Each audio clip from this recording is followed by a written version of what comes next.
مساء الورد. بسوي معاكم خلطة الهوت شوكليت اللي سويناها في المخيم، كثير طلبها. طبعا هذه الخلطة رغد ماخذتها من واحدة مصرية إذا تعرفونها. ما شاء الله خلطتها اشتهرت كثير، انتشرت مرة. بس عدلت عليها بعض الأشياء، يعني مثلا عدلت عليها في الكاكاو، عدلت عليها في السكر. إيه هي أصلا وش ميزة هذه الخلطة كلها، أو إيش ميزة النكهة حقتها؟ إن فيها كريم كراميل.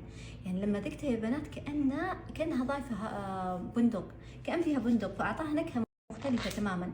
حلوة صراحة ولذيذة، فبسويها لكم مع التعديل أو بعد تعديلات الغداء. أبى أحط حليب بودرة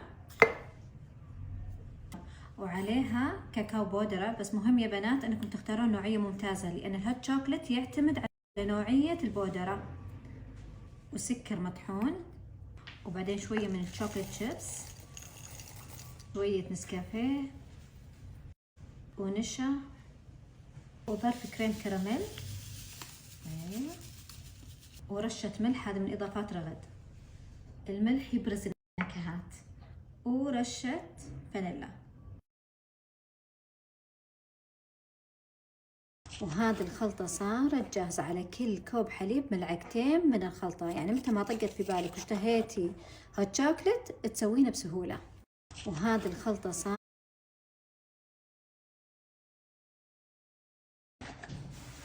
يعني أنا حاطة لتر، بحط 8 ملاعق من الخلطة.